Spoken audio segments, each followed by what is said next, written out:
بسم الله الرحمن الرحيم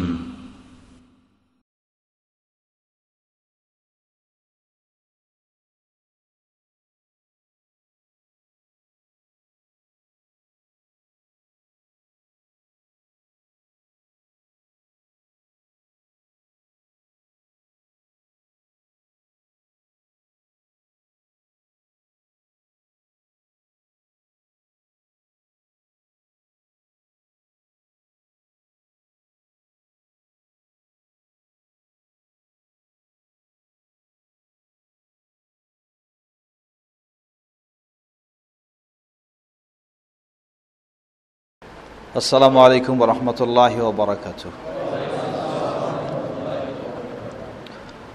আলহামদুলিল্লাহি রাব্বিল আলামিন ওয়াসসালাতু ওয়াসসালামু আলা আবদিল্লাহি ওয়া রাসূলিহি নবিয়িনা মুহাম্মদ ওয়া আলা আলিহি ওয়া সাহবিহি ওয়া মান তাবিআহুম বিইহসানিন ইলা ইয়াউমিদ্দিন, আম্মা বা'দ। আল্লাহ সুবহানাহু ওয়া তাআলার যাবতীয় প্রশংসা, যিনি আমাদেরকে সালাতুল মাগরিব আদার পরে সহিহুল বুখারীর ধারাবাহিক দর্শে বসার সুযোগ করে দিয়েছেন, তার প্রশংসা জ্ঞাপনার্থে বলি আলহামদুলিল্লাহ। সম্মানিত মুসল্লিবৃন্দ, আজকে আমরা অত্র জামে মসজিদে সহিহুল বুখারীর ষষ্ঠ দর্শে সমবেত হয়েছি। এর পূর্বে আমরা 5টি দর্শ নিয়েছি। সহিহুল বুখারী এর কিতাবুল ঈমান, ঈমান পর্ব আমরা শুরু করেছি। গত বৈঠকে বা গত দর্শে আমরা সহিহুল বুখারীর ঈমান পর্বের 11তম হাদিস পর্যন্ত আলোচনা শুনেছি। আজকের যে অধ্যায়টি থেকে আমরা শুরু করব, ইমাম বুখারী রাহিমাহুল্লাহ অধ্যায় নিয়ে এসেছেন বাবুন ইতআমুত তাআমি মিনাল ইসলাম। বাবুন ইতআমুত তাআম মিনাল ইসলাম। গতদিনে আমরা ঈমানের পর্ব শুরু করে আমরা বলেছিলাম যে ঈমান এর পরিচয় মূলত 5টি বিষয়। এক হলো তাসদীক বিল জানান, আন্তরিকভাবে বিশ্বাস করা, অন্তর দিয়ে বিশ্বাস করা। দ্বিতীয় হলো ইকরার বিল লিসান, মৌখিকভাবে স্বীকৃতি দেওয়া। তৃতীয় হলো আমাল বিল আরকান, শরীরের অঙ্গ প্রত্যঙ্গ দিয়ে সেই বিষয়গুলিকে বাস্তবায়ন করা। চতুর্থ হলো ইয়াজিদু বিতাআতির রহমান, আল্লাহ সুবহানাহু ওয়া তাআলার ইবাদত বা আনুগত্যের মাধ্যমে এই ঈমান কি হয়? বৃদ্ধি হয়। পঞ্চম হলো ইয়ানকুসু বিতাআতি শায়তান, আর শয়তানের আনুগত্য অনুসরণের মাধ্যমে ঈমান হ্রাস পায়, কমে যায়। আহলুস সুন্নাহ ওয়াল জামাআ বা হকপন্থীদের ঈমানের বিষয়ে তারা এই 5টি মূল বিষয়কেই তারা মনে করেন কোরআন এবং সহিহ সুন্নাহর আলোকে। যে প্রসঙ্গে আমরা পূর্বে কিতাবুল ঈমান, ঈমান পর্বে 5টি অধ্যায় সম্পর্কে আমরা অধ্যায়ের বিষয়গুলি নিয়ে আমরা আলোচনায় করেছি এবং আলোচনা শুনেছি। ঠিক একইভাবে ইমাম বুখারী রাহিমাহুল্লাহ সহিহুল বুখারীতে ঈমানের পর্বে তিনি ধারাবাহিকভাবে ঈমানের যে এই মূল বিষয়গুলি, বিশেষ করে মানুষের সেই অঙ্গ প্রত্যঙ্গ দিয়ে যে সমস্ত আমলগুলি করা হয়ে থাকে, এই আমলগুলিও ঈমান এর অন্তর্ভুক্ত। সে প্রসঙ্গে এই ইমাম বুখারী রাহিমাহুল্লাহ ধারাবাহিকভাবে অধ্যায়গুলি নিয়ে এসেছেন এবং কিভাবে আমলগুলি ঈমানের অন্তর্ভুক্ত সেটি তিনি প্রমাণ করেছেন। আমরা গত দিনেই বলেছি যে প্রসিদ্ধ 4 ইমামের মাঝেও ইমাম মালিক রাহিমাহুল্লাহ, ইমাম শাফিঈ রাহিমাহুল্লাহ, ইমাম আহমদ বিন হাম্বল রাহিমাহুল্লাহ, তাদের 3 জনের কাছে ঈমানের যে সংজ্ঞা আমরা বললাম সেটাই। শুধুমাত্র ইমাম আবু হানিফা রাহিমাহুল্লাহ তিনি ভিন্ন মত পোষণ করেছেন। তিনি বলেন যে ঈমানের বিষয় হলো তাসদীক বিল জানান, অন্তর দিয়ে বিশ্বাস করা, ও ইকরার বিল লিসান, মৌখিক স্বীকৃতি দেওয়া। এই দুটিকেই তিনি ঈমান বলেছেন এবং ঈমান কম ও বৃদ্ধি হয় এই বিষয়টিকেও তিনি সরাসরিভাবে স্বীকার করে নেননি। প্রকৃতপক্ষে কোরআন এবং সহিহ সুন্নাহর অসংখ্য প্রমাণের আলোকে প্রমাণিত হয় যে ঈমান এই 5টি বিষয়। এক হলো তাসদীক বিল জিনান, অন্তর দিয়ে বিশ্বাস করা। দ্বিতীয় হলো ইকরার বিল লিসান, মৌখিকভাবে স্বীকৃতি দেওয়া। তৃতীয় হচ্ছে আল আমাল বিল আরকান, শরীরের অঙ্গ প্রত্যঙ্গ দিয়ে সেগুলিকে আমল করা বাস্তবে। চতুর্থ হলো এই আল্লাহর বেশি বেশি আনুগত্যের মাধ্যমে ঈমান বৃদ্ধি হয়। পঞ্চম হলো আল্লাহর অবাধ্যতার মাধ্যমে বা কারণে ঈমান কমে যায়, হ্রাস পায়। যার কিছু প্রমাণ আমরা কোরআন থেকে, পূর্ববর্তী নবী রাসূলদের থেকে এবং আমাদের নবী থেকে ও সাহাবাই কেরামদের থেকে এবং তাবেঈনদের থেকে যে প্রমাণগুলি ইমাম বুখারী রাহিমাহুল্লাহ নিয়ে এসেছেন, গত দর্সে আমরা সেগুলি আলোচনা করেছি। একইভাবে ধারাবাহিকভাবে ইমাম বুখারী রাহিমাহুল্লাহ আজকের যে অধ্যায় যেটি শুরু করব আমরা, 6ষ্ঠ অধ্যায়, বাবু ইতআমুত তাআমি মিনাল ইসলাম। ইমাম বুখারী রাহিমাহুল্লাহ মূলত ঈমান এবং ইসলাম ও দিন, যে 3টি কথা, একটা হলো দিন, আরেকটি হলো ঈমান, আরেকটি হলো ইসলাম, 3টিকেই ইমাম বুখারী রাহিমাহুল্লাহ সমর্থক শব্দ হিসাবে ব্যবহার করেছেন, একই অর্থের হিসাবে ব্যবহার করেছেন। ইমাম বুখারী রাহিমাহুল্লাহ মনে করছেন যে ইসলাম যেটা, ঈমান সেটা এবং দিন সেটা। মূলত আমরা আরেকটি হাদিসে যদি লক্ষ্য করি তাহলে পাওয়া যায়, যেটি দীর্ঘ হাদিস, সহিহ মুসলিমের সর্বপ্রথম হাদিস, হাদিসে জিবরিল যেটিকে বলা হয়, জিবরিল আলাইহিসসালাতু ওয়াসসালামের হাদিস। কারণ সরাসরি জিবরিল আলাইহিসসালাতু ওয়াসসালাম রাসূল সাল্লাল্লাহু আলাইহি ওয়াসাল্লামের কাছে সাহাবায়ে কেরামদের সামনে উপস্থিত হয়ে এই হাদিসটি শুরু হয়। এজন্য এই হাদিসটিকে হাদিসে জিবরিল বলা হয়। সেই হাদিসে প্রথমে জিজ্ঞাসা করলেন যে আখবিরনি আনিল ইসলাম, ইসলাম কি জিনিস আমাকে শিক্ষা দিন, সংবাদ দিন। রাসূল সাল্লাল্লাহু আলাইহি ওয়াসাল্লাম বললেন, ইসলাম হলো আন তাশহাদা আল্লা ইলাহা ইল্লাল্লাহ ওয়া আন্না মুহাম্মাদার রাসূলুল্লাহ, এই সাক্ষ্য প্রদান করা যে আল্লাহ সুবহানাহু ওয়া তাআলা ব্যতীত সত্যিকার কোনো মাবুদ নেই, এবং এই সাক্ষ্য প্রদান করা যে মুহাম্মদ সাল্লাল্লাহু আলাইহি সাল্লাম আল্লাহ সুবহানাহু ওয়া তাআলার রাসূল এবং বান্দা। ওয়া তুকিমাস সালাহ, সালাত কায়েম করা। ওয়া তুতিয়াজ যাকাত, যাকাত আদায় করা। ওয়া তাসুমা রমাদান, রমাদানের সিয়াম পালন করা। ওয়া তাহুজ্জাল বাইতা, এবং বাইতুল্লাহ হজ সম্পাদন করা। এই 5টি বিষয়কে রাসূল সাল্লাল্লাহু আলাইহি সাল্লাম ইসলামের পরিচয় দিতে গিয়ে এখানে এই হাদিসে বর্ণনা দিয়েছেন। একইভাবে তিনি জিবরিল আলাইহিস সালাম আবার জিজ্ঞাসা করলেন, আখবিরনি আনিল ঈমান, ঈমান কি জিনিস আমাকে সংবাদ দিন। তো রাসূল সাল্লাল্লাহু আলাইহি সাল্লাম এই প্রশ্নের জবাবে বললেন, আন তুমিনা বিল্লাহি ওয়া মালাইকাতিহি ওয়া কুতুবিহি ওয়া রুসুলিহি ওয়াল ইয়াউমিল আখিরি ওয়া তুমিনা বিল কদরি মা খাইরিহি ওয়া শাররিহি, যে ঈমানের পরিচয় হলো আল্লাহর প্রতি ঈমান আনবে, মালাইকাতিহি আল্লাহর ফেরেশতাদের প্রতি ঈমান আনবে, আল্লাহর নাজিলকৃত কিতাবসমূহের প্রতি ঈমান আনবে, আল্লাহর প্রেরিত নির্বাচিত নবী রাসূলদের প্রতি ঈমান আনবে, আখিরাতের দিবসের প্রতি ঈমান আনবে, এবং ভাগ্যের, তাকদীরের, ভালো মন্দের প্রতি ঈমান আনবে। ঈমানের এই 6টি বিষয়ের পরিচয় দিলেন। এরপর জিবরিল আলাইহিস সালাম আবার প্রশ্ন করলেন, ওয়া আখবিরনি আনিল ইহসান, ইহসান কি জিনিস এ সম্পর্কে আমাকে সংবাদ দিন। রাসূল সাল্লাল্লাহু আলাইহি ওয়াসাল্লাম বললেন, ইহসান হচ্ছে আন তা'বুদাল্লাহা কাআন্নাকা তারাহ ফা ইন লাম তাকুন তারাহু ফা ইন্নাহু ইয়ারাক। জেনে রাখো, ইহসান হলো এমন একটা পর্যায়ে যাওয়ার নাম। ইহসান বলতে এখানে পরস্পরে একজন আরেকজনের প্রতি ইহসান করা মানে কি, ভালো আচরণ করা, এটা এখানে উদ্দেশ্য নয়। এখানে ইহসান দ্বারা উদ্দেশ্য হলো ইখলাস, অন্তরের একনিষ্ঠতার উদ্দেশ্য এখানে। অর্থাৎ তাই আল্লাহ রাসূল সাল্লাল্লাহু আলাইহি ওয়াসাল্লাম বললেন যে ইহসান হচ্ছে আন তা'বুদাল্লাহ কাআন্নাকা তারাহ, তুমি আল্লাহর এইভাবে ইবাদত করবে যেন তুমি আল্লাহ সুবহানাহু ওয়া তাআলাকে দেখতেছো। আল্লাহকে দেখে ইবাদত করার মাঝে যেই ধরনের ভয়, ভীতি এবং মায়া, মহব্বত সব কিছু পরিপূর্ণ ভাব নিয়ে ইবাদত করা, এটা হচ্ছে ইহসান। যদি এই ভাবটিও না আসে তাহলে জেনে রাখো ফা ইন্নাহু ইয়ারাক, তুমি না দেখলেও তিনি আল্লাহ তোমাকে দেখছেন, এই রকম ভাবটাও যেন কমপক্ষে থাকে। এটার নাম হলো ইহসান। শেষে জিবরিল আলাইহিস সালাম যখন চলে যাচ্ছেন, রাসূল সাল্লাল্লাহু আলাইহি ওয়াসাল্লাম বললেন, জেনে রাখো। চলে গেলেন, তারপর বললেন যে হাদা জিবরিল আতাকুম লিয়ুআল্লিমাকুম দীনাকুম।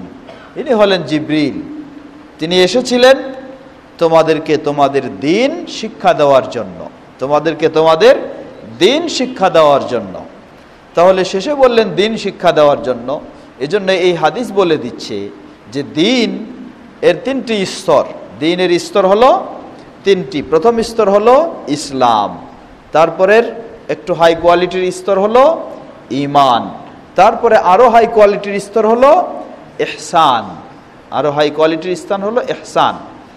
মানে একজন মানুষ বাহ্যিকভাবে যখন কিছু কাজ করবে তাহলেই সে যেন কি ইসলামে প্রবেশ করে ফেলেছে। সাক্ষ্য দেওয়ার পরেই বাহ্যিকভাবে কিছু কাজ করবে, সে ইসলামে প্রবেশ করেছে। তার ভিতরটা যখন আরো সুন্দর করে ফেলবে, বাহ্যিকভাবে তো হলোই, ভিতরটাকে যখন আরো সেটাও সুন্দর করবে, তখন তার মাঝে এসে গেল ঈমান। এই বাহ্যিক এবং ভিতর দুটোর সমন্বয় যখন আরো সুন্দর করে ফেলবে, তখন এটার নাম হলো ইহসান। তাই ইহসান হচ্ছে হাই কোয়ালিটি, সর্ব ঊর্ধ্ব পর্যায়ের। তাহলে এই হাদিস আবার আমাদেরকে বলে দিচ্ছে যেন ঈমান ও ইসলাম বা ইসলাম ঈমান দুটোর মাঝে কি রয়েছে, একটা পার্থক্য দেখা যাচ্ছে।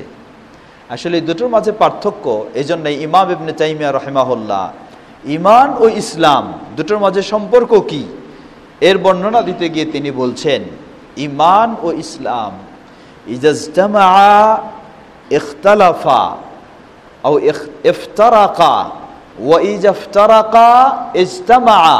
অর্থাৎ ঈমান এবং ইসলাম দুটো যদি একসাথে ব্যবহার হয়, যেমন এই হাদিসে, যে হাদিসে জিবরিলে ইসলামের বর্ণনা তারপর ঈমানের বর্ণনা এসেছে, এই ধরনের এক জায়গায় যদি ইসলাম ও ঈমান দুটোই আলোচনা হয়, তাহলে দুটোর মাঝে একটু পার্থক্য রয়েছে, দুটোর মাঝে একটু পার্থক্য রয়েছে। কি সেটা? তাহলে বাহ্যিক কাজগুলি, এগুলির নাম হলো কি ইসলাম, আর আভ্যন্তরীণ বিশ্বাসের বিষয়গুলির নাম হলো ঈমান। এটা যদি একত্রে যদি দুটো আলোচনা হয় তাহলে এই পার্থক্য বোঝা যাবে। ওয়া ইযা ইফতারাকা ইজতামাআ, আর দুটো জিনিস যদি একখানে থাকে না, শুধুমাত্র হয় ইসলামের কথা বলা হলো, আরেক জায়গায় শুধু ঈমানের কথা বলা হলো, তখন দুটোর মাঝে কোনো পার্থক্য নাই। এই ইসলাম মানে হলো ঈমান, আর এই ঈমান মানে হলো ইসলাম। কারণ প্রকৃতপক্ষে কখনো ইসলাম ছাড়া ঈমান পরিপূর্ণ হতে পারে না, আবার কখনো ইসলাম ছাড়া ঈমান পরিপূর্ণ হতে পারে না, ঠিক তেমনি ভাবে ঈমান ছাড়া ইসলামও কখনো পরিপূর্ণ হতে পারে না। তাই পূর্ণ হতে হলে তার মাঝে থাকতে হবে দুটোই, তার মাঝে থাকতে হবে অবশ্যই দুটোই থাকতে হবে। এই দৃষ্টিকোণ থেকে যেহেতু দুটো ছাড়া কখনো পূর্ণ হবে না, কেউ খাঁটি মুসলিম হতে পারবে না ঈমান ও ইসলামের বিষয়গুলি ছাড়া, কেউ খাঁটি মুমিনও হতে পারবে না ঈমান ও ইসলামের বিষয়গুলি ছাড়া। এজন্য ইমাম বুখারী রাহিমাহুল্লাহ তিনি বুঝতেছেন বা তিনি মনে করেন যে ঈমান ও ইসলাম এর মাঝে প্রকৃতপক্ষে কোনো পার্থক্য নেই। কারণ শুধু কেউ যদি এই বিষয়গুলিকে বিশ্বাস করে আর তার মাঝে বাহ্যিক আমল কোনো পাওয়া না যায়, তাহলে এই বিশ্বাসের কোনো দাম নাই। ঠিক তেমনি ভাবে কারো মাঝে শুধু যদি বাহ্যিক আমলগুলি পাওয়া যায়, তার ভিতরটাতে কোনো সঠিক বিশ্বাস নাই, তাহলে এই আমলগুলিরও কোনো কি দাম নাই। এটা হলো মুনাফিকের কাজ। বাহ্যিকভাবে আপনাকে দেখাচ্ছে যে আপনার সাথে সালাতে এসেছে, কিন্তু ভিতরে সে আল্লাহকে বিশ্বাস করে না, ভিতরে সে রাসূলকে বিশ্বাস করে না, তাহলে এটা মুনাফিকের কাজ।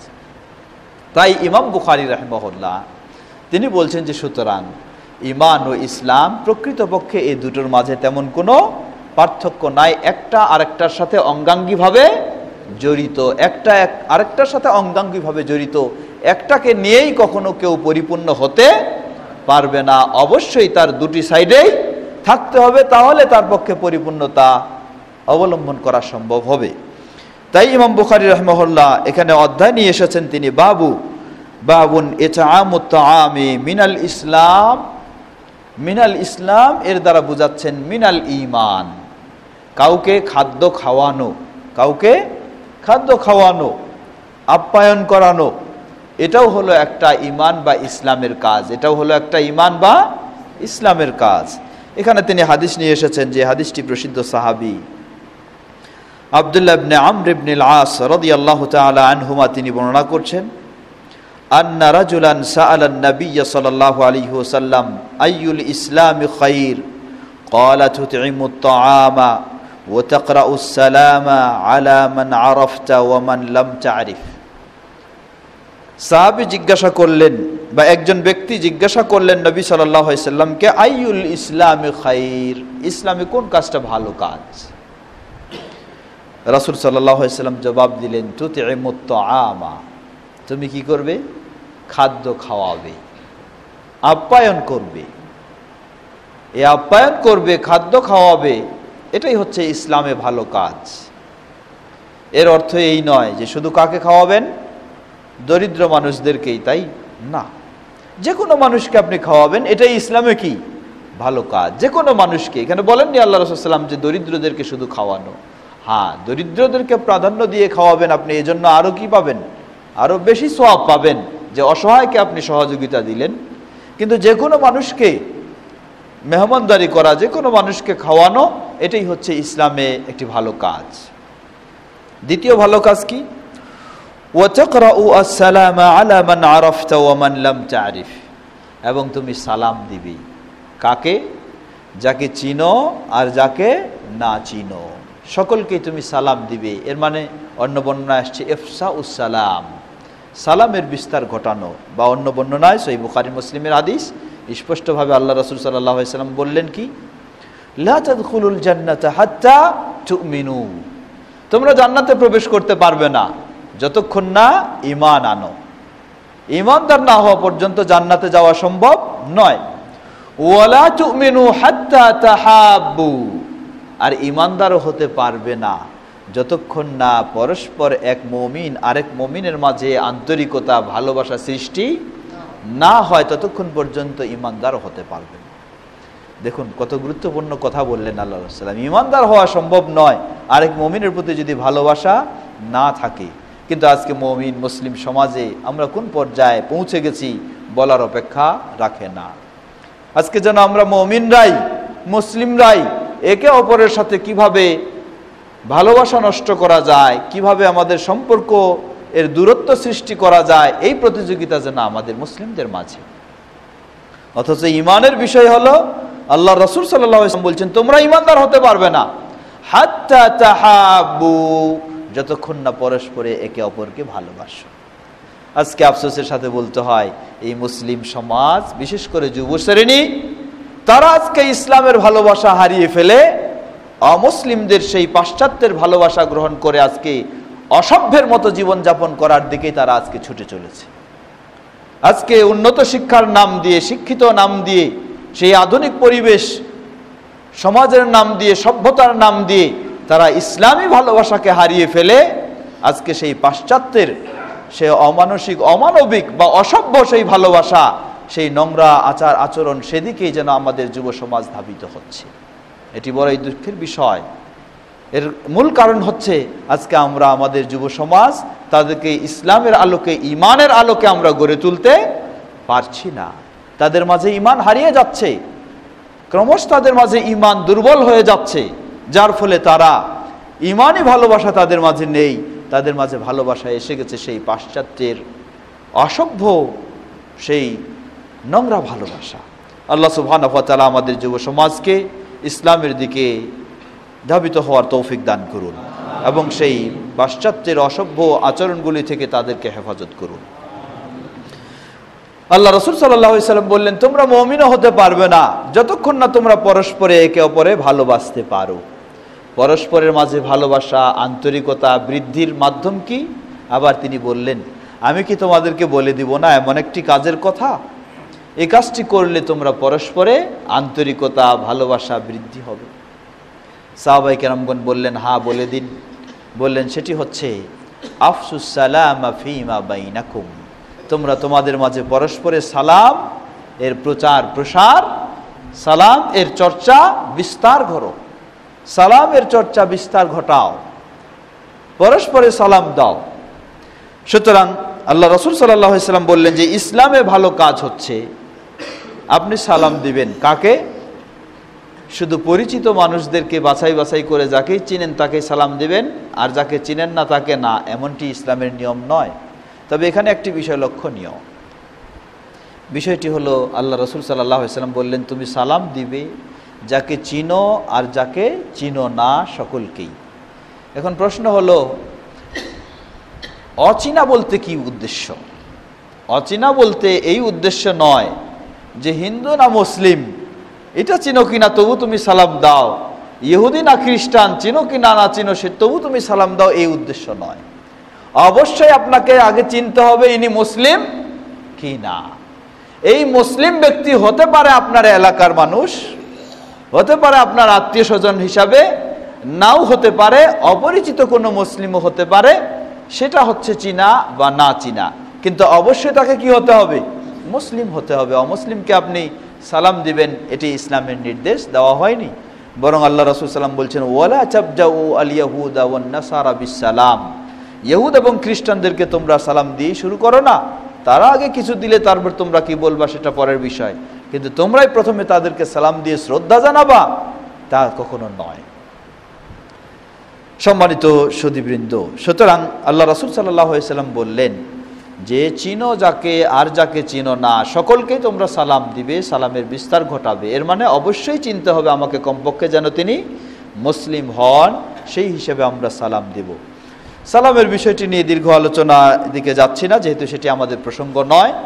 তাহলে ইমাম বুখারী রাহিমাহুল্লাহ এই হাদিস দিয়ে নিয়ে আসলেন যে মানুষকে খাওয়ানো এটা একটা হলো ইসলামের উন্নত কাজ, ভালো কাজ, কল্যাণকর কাজ, সওয়াবের কাজ, এবং পরিচিত ও অপরিচিত সকল মুসলিমদের মাঝে সালামের বিস্তার ঘটানো এটাও হচ্ছে কি? এটাও হচ্ছে একটি ভালো কাজ। তাহলে এই ভালো কাজ ইসলাম বা ইমানের অন্তর্ভুক্ত। তো ইমানের অন্তর্ভুক্ত এই ভালো কাজগুলি, এর মানে কি বোঝা যায়? ইমান কি শুধু আন্তরিক বিশ্বাস ও মৌখিক স্বীকৃতি, না কাজগুলির নামও হলো ইমান? এ হাদিস প্রমাণ করে দিচ্ছে, এর মাধ্যমে ইমাম বুখারী রাহিমাহুল্লাহ প্রমাণ করতে চাচ্ছেন। সুতরাং এই কাজগুলিও প্রমাণ করে যে মানুষের শুধু মৌখিক স্বীকৃতি আর আন্তরিক বিশ্বাসের নাম ইমান নয়, বরং বাহ্যিক যে সমস্ত কাজকর্ম রয়েছে সেগুলির নামও হলো ইমান। ঠিক অনুরূপভাবে এই হাদিস থেকে আরো বোঝা যায় যে ইমান বৃদ্ধি হয় এবং হ্রাস পায়। আমরা মানুষকে খাওয়ানো এই গুণটি কি সবারই সমান রয়েছে? কি বলেন, সবারই সমান? কখনো না। কেউ দেখা যায় যে খাওয়াতে পারলে খুশি হয়, আবার কেউ দেখা যায় খাওয়াইতে হলে কি হয়? বেজার হয়ে যায়, তার টাকা পয়সা খরচ হলো। কেউ দেখা যায় একজন মুসলিম বা মুমিন কাউকে খাওয়াতে পারলে সে খুব আন্তরিকভাবে সে আনন্দ লাভ করে যে আলহামদুলিল্লাহ আমি একজনকে খাওয়াতে পারলাম, আন্তরিকভাবে সে খুব খুশি হয়। কিন্তু আবার আরেকজনকে খাওয়ানোর কথা বললে তিনি আন্তরিকভাবেই ব্যথিত হয়ে যান যে হ্যাঁ আমারে জরিমানা দেওয়াইলো, হ্যাঁ যে আমাকে খাওয়ানোর জন্য এখন কিছু আয়োজন করতে হবে, খরচ করতে হবে। তাহলে এই দুই মুসলিম কি সমান হতে পারে? একজনের ইমান, যিনি খাওয়াতে পারার কারণে আনন্দ লাভ করছেন, আত্মতৃপ্তি লাভ করছেন, আলহামদুলিল্লাহ, অবশ্যই তিনি উত্তম মুসলিম, উত্তম ইমানদার ওই ব্যক্তির চেয়ে যে ব্যক্তি খাওয়াতে বললে সে কি হচ্ছে? নিজে নিজে ব্যথিত হচ্ছে, মন খারাপ করে ফেলতেছে, ওই ব্যক্তির চেয়ে এই ব্যক্তি অবশ্যই ভালো ইমানদার। তাহলে এই কাজটাও আমাদেরকে বলে দিচ্ছে যে এই কাজটার ক্ষেত্রেও সকলে সমান ইমানদার নয়। ইমানদারের মাঝে কি রয়েছে? কেউ বেশি ইমান, কেউ কম ইমান। ঠিক সালামের বিষয়টাও ক্ষেত্রে একই বিষয়। আমরা সালাম প্রচার প্রসার এই ক্ষেত্রেও কি সবাই সমান নই? কেউ আলহামদুলিল্লাহ সালাম বেশি দিতে আনন্দ পায়, আবার কেউ সালাম দিতে লজ্জা পায়। কি বলেন, ঠিক না? কেউ সালাম দিতে লজ্জা পায়, কেমনে সালাম দিব, লজ্জা লাগতেছে। হ্যাঁ, আরে আজীব কথা, একজন মুসলিম আর একজন মুসলিমকে সালাম দিবে লজ্জা পায়। তবে আমরা অনেকেই লজ্জা পাই, কত কত ক্ষেত্র রয়েছে। বলবেন যে এটা আবার কেমন কথা? হ্যাঁ, অনেকেই লজ্জা পাই এই যে আমরা বাইরে মানুষদেরকে দেখা হলে অনেক সময় সালাম দিই, কিন্তু নিজের বাড়িতে গেলে আমরা ঘরে ঢুকলে কয়জনে সালাম দিই? আপনি যখন আপনার বাবার কাছে যান কয়বার আপনি সালাম দেন? আপনি আপনার মায়ের কাছে যান কয়বার আপনি সালাম দেন? আপনি আপনার বোনের কাছে যান কয়বার আপনি সালাম দেন? আপনার স্ত্রীর কাছে যান, কয়বার সালাম দেন? বা বোনেরা স্বামীর কাছে যায়, বা বাবার মার কাছে যায়, কয়বার সালাম দেয়? কিন্তু বাইরের একটা মানুষ দেখা হলে কি খুব সালাম দিচ্ছেন, আপনি সেখানে খুব সালাম দিলেন, কিন্তু আপনার নিজের বাবার কাছে আপনি সালাম দিচ্ছেন না, তাকে সালাম দিচ্ছেন না, মাকে সালাম দিচ্ছেন না, বলছেন যে এখানে কেমন সালাম দিব, লজ্জা লাগে। আজীব কথা, এটা হতে পারে না, এটা সম্পূর্ণ ভুল, এটা একটা দুর্বল ইমানের পরিচয়। বরং আল্লাহ রাসূল সাল্লাল্লাহু আলাইহি ওয়াসাল্লাম বললেন, সহিহ হাদিসে এসেছে, তিনি বললেন যে যখন তুমি তোমার বাড়িতে প্রবেশ করবে তুমি অবশ্যই সালাম দিবে, ইয়াকুনু লাকা ওয়া লি আহলিকা বারাকাতান। তুমি যখন তোমার বাড়িতে প্রবেশ করো, সালাম দিয়ে প্রবেশ করো, এটা তোমার জন্য এবং তোমার পরিবারের সদস্যদের জন্য বরকত স্বরূপ হবে। তাহলে দেখেন, আপনি আরেকজনের অফিসে গেলে সালাম দিয়ে ঢুকতেছেন, আরেকজনের বাড়িতে জায়গায় গেলে সালাম দিয়ে ঢুকতেছেন, কিন্তু নিজের বাড়িতে ঢুকার সময় বলতেছেন যে এখানে কেমনে আমি সালাম দিই, এটা লজ্জা করতেছেন আপনি। কিন্তু এতে কি হলো? প্রকৃতপক্ষে নিজেকে এবং নিজের পরিবারের সদস্যদেরকে ক্ষতিগ্রস্ত করলেন, তাদেরকে ঠকালেন। মানুষকে সালাম দিয়ে তাদেরকে বরকত দিচ্ছেন, আর নিজের সন্তান, নিজের বাবা বা নিজের মা, নিজের স্ত্রী, নিজের বোন ভাই, তাদেরকে সালাম না দিয়ে তাদেরকে বরকত থেকে বঞ্চিত করছেন। তাহলে আজকে আমরা ইনশাআল্লাহ চেষ্টা করব, কি বলেন, করব না ইনশাআল্লাহ? ইনশাআল্লাহ আজ থেকে আমরা শুরু করব, নিজেদের বাড়িতে নিজেদের ঘরে যখন প্রবেশ করব অবশ্যই আমরা সালাম দিব, এতে নিজেরা উপকৃত হব এবং আমাদের পরিবারের সদস্যদেরকেও বরকতময় করব ইনশাআল্লাহ। আল্লাহ আমাদের সে তৌফিক দান করুন। অতএব এই সালামের বিষয়টা, এটাও কি, এটাও একটা হচ্ছে ইমানের বিষয়, এটাও ইমানের বিষয়। এই আমলটা যার মাঝে যত বেশি, সে এই ক্ষেত্রে ইমানের দিক থেকে তত মজবুত, তত বেশি, তত পরিপূর্ণ। আর যার মাঝে এটা যত দুর্বল, তত ইমানের দিক থেকেও সে কি হবে, তত দুর্বল। তাহলে এটাও প্রমাণ করে দিচ্ছে যে ইমান কি হয়, এই আমলের মাধ্যমেও মানুষের কম এবং বেশি হয়। এরপরে ইমাম বুখারী রাহিমাহুল্লাহ আরেকটি অত্যন্ত গুরুত্বপূর্ণ অধ্যায় নিয়ে এসেছেন ইমানের বিষয়। তিনি বলছেন, বাবুম মিনাল ঈমানি আন ইউহিব্বা লিআখিহি মা ইউহিব্বু লিনাফসিহি। বাবুম মিনাল ঈমান, অধ্যায়টি হচ্ছে ঈমানের প্রসঙ্গে। কোন ঈমান? ঈমানের একটি গুরুত্বপূর্ণ দিক হলো আন ইউহিব্বা লিআখিহি মা ইউহিব্বু লিনাফসিহি। আন ইউহিব্বা লিআখিহি মা ইউহিব্বু লিনাফসিহি। গুরুত্বপূর্ণ ঈমানের একটি দিক হলো আপনি আপনার নিজের জন্য যেটা পছন্দ করেন, আপনার মুসলিম ভাইয়ের জন্য সেটাই আপনি পছন্দ করবেন। এটা হলো ঈমানের একটি গুরুত্বপূর্ণ দিক। হাদিস স্পষ্টভাবে এসেছে, আল্লাহ রাসূল সাল্লাল্লাহু আলাইহি ওয়াসাল্লাম বলেন, প্রসিদ্ধ সাহাবী আনাস বিন মালিক রাদিয়াল্লাহু তাআলা আনহু বর্ণনা করছেন যে নবী সাল্লাল্লাহু আলাইহি ওয়াসাল্লাম বলেন, লা ইউমিনু আহাদুকুম হাত্তা ইউহিব্বা লিআখিহি মা ইউহিব্বু লিনাফসিহি। লা ইউমিনু আহাদুকুম, তোমাদের মাঝে কেউ ঈমানদার হতে পারবে না, হাত্তা ইউহিব্বা লিআখিহি মা ইউহিব্বু লিনাফসিহি, যতক্ষণ না সে নিজের জন্য যা পছন্দ করে ভালোবাসে তার মুসলিম ভাইয়ের জন্য তাই পছন্দ করে ও ভালোবাসে। এই বৈশিষ্ট্য তার মাঝে যতক্ষণ আসবে না ততক্ষণ পর্যন্ত সে ঈমানদার হতে পারবে না। স্পষ্টভাবে আল্লাহ রাসূল সাল্লাল্লাহু আলাইহি ওয়াসাল্লাম বলে দিলেন। কারণ ভালোবাসা এটাও হলো একটা আমল, এটা হলো আমালুল কলব। এটা হলো কিসের? অন্তরের আমল। হচ্ছে একজন আরেকজনের সাথে বন্ধুত্ব, ভালোবাসা তৈরি করে নেবে, এটা হচ্ছে অন্তরের আমল। তাহলে এই আমলটাও ঈমানের অন্তর্ভুক্ত কিনা? আল্লাহ রাসূল সাল্লাল্লাহু আলাইহি ওয়াসাল্লাম বললেন, যতক্ষণ না তার নিজের মতো মুসলিম ভাইয়ের জন্য ভালোবাসবে ততক্ষণ পর্যন্ত সে ঈমানদার হতে পারবে না। তাহলে এই হাদিসও প্রমাণ করে দিচ্ছে যে আমলটা ঈমানের অন্তর্ভুক্ত একটা বিষয়, একটা অংশ। এবং এই হাদিসও প্রমাণ করে দিচ্ছে যে সকল মুমিনেরা ঈমানের দিক থেকে কি নয়, সমান নয়, বরং একজনের চেয়ে আরেকজনের ঈমান বেশি হতে পারে। যেমন এই বৈশিষ্ট্যটি যার কাছে যত বেশি রয়েছে তার ঈমান তত বেশি, আর যার কাছে এই বৈশিষ্ট্য যত কম রয়েছে তার ঈমান তত কম। তাহলে দেখুন, আল্লাহ রাসূল সাল্লাল্লাহু আলাইহি ওয়াসাল্লাম বললেন, লা ইউমিনু আহাদুকুম হাত্তা ইউহিব্বা লিআখিহি মা ইউহিব্বু লিনাফসিহি।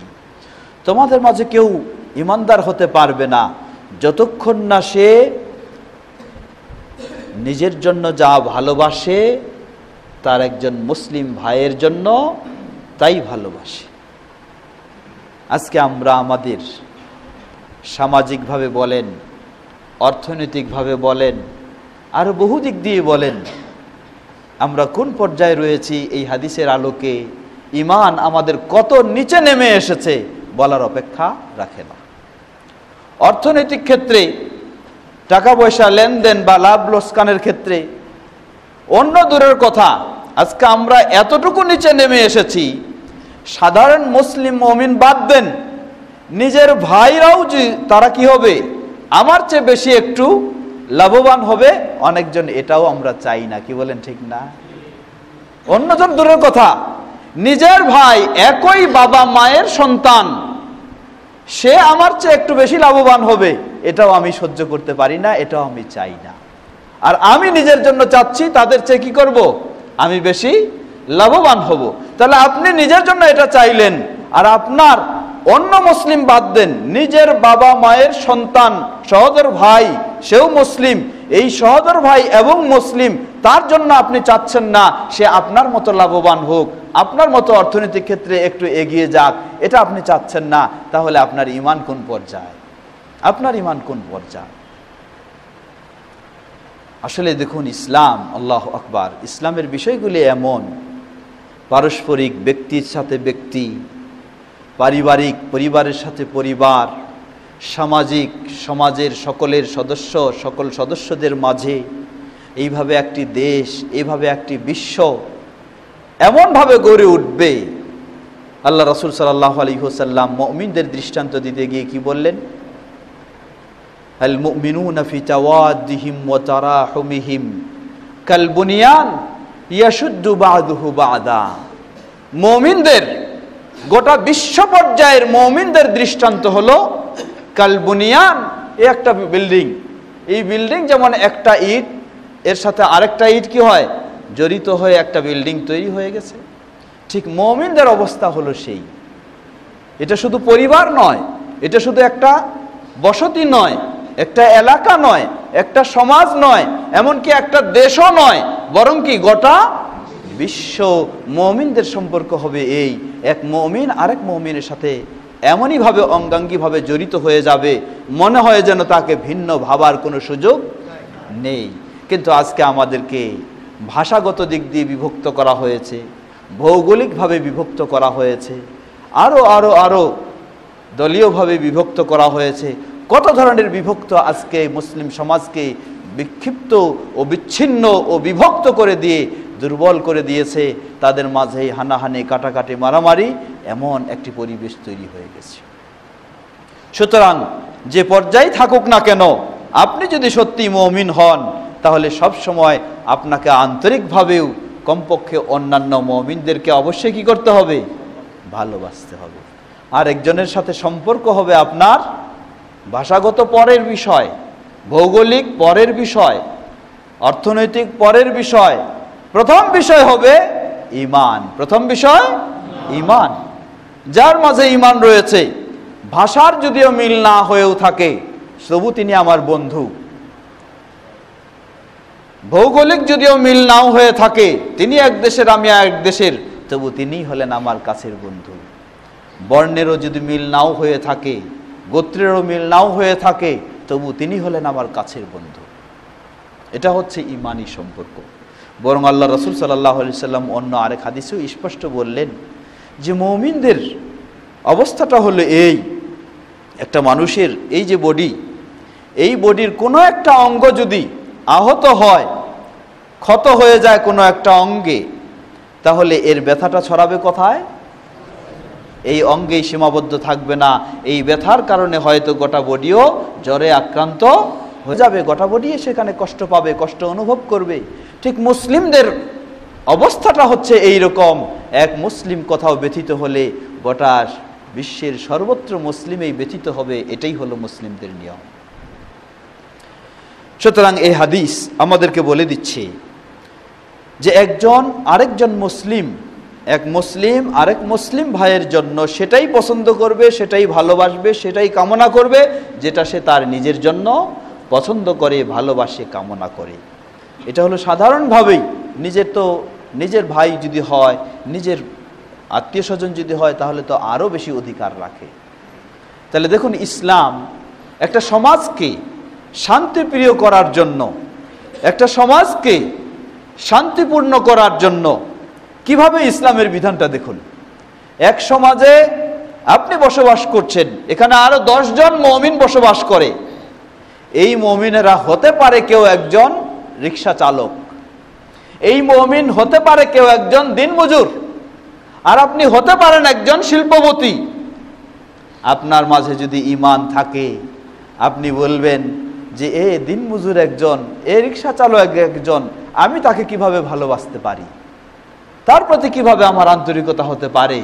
আল্লাহু আকবার। ইসলাম এই বৈষম্য রাখেনি, ইসলাম এই বৈষম্য রাখেনি। হ্যাঁ, এর অর্থ আবার এই নয়, সেই সমাজতন্ত্রের বিধান আবার এখানে নয় যে আপনার শিল্পপতির শিল্প যত কিছু সব ভেঙে টেঙে কি করতে হবে, রিক্সাওয়ালাকেও সমান বানায় দিতে হবে, দিনমজুরকেও সমান করে দিতে হবে। এটা আবার ইসলাম কখনো, এই ভ্রান্ত চিন্তা, এই জুলুম চিন্তাকেও আবার ইসলাম কখনো স্বীকার করেনি। আপনি আপনি ব্যবসা বাণিজ্য শ্রম দিয়ে চিন্তা করে আপনার অর্থ সংগ্রহ করেছেন হালাল পন্থায়, ইসলাম আপনাকে অধিকারী বানায় দিয়েছে। আরেকজন করতে পারেনি, তাহলে সে তার অবস্থায় থাকবে। তবে এই অসহায় দরিদ্র যেন কি করতে পারে, কোনো মতো তার পেটে কিছু দিতে পারে।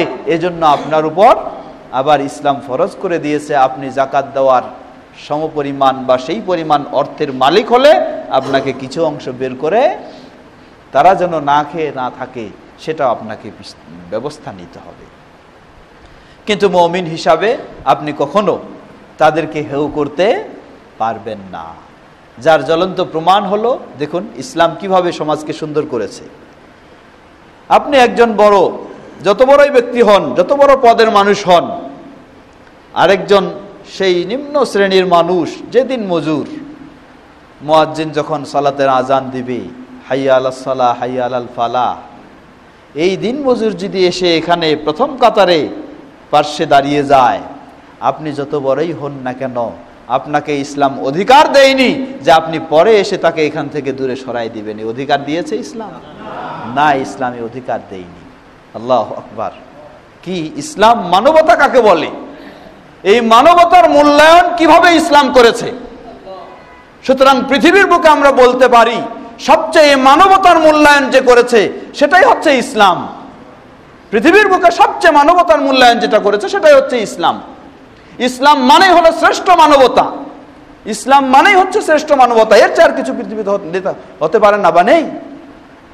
একজন সেই অসহায়, যার গায়ের কাপড়গুলিও ভালো নেই, ছেঁড়া ফাটা, সে আপনার আগে যদি এখানে এসে দাঁড়ায়, আপনার অধিকার নেই তাকে দূরে সরানো, তার এটাই অধিকার, সে এখানেই দাঁড়াবে।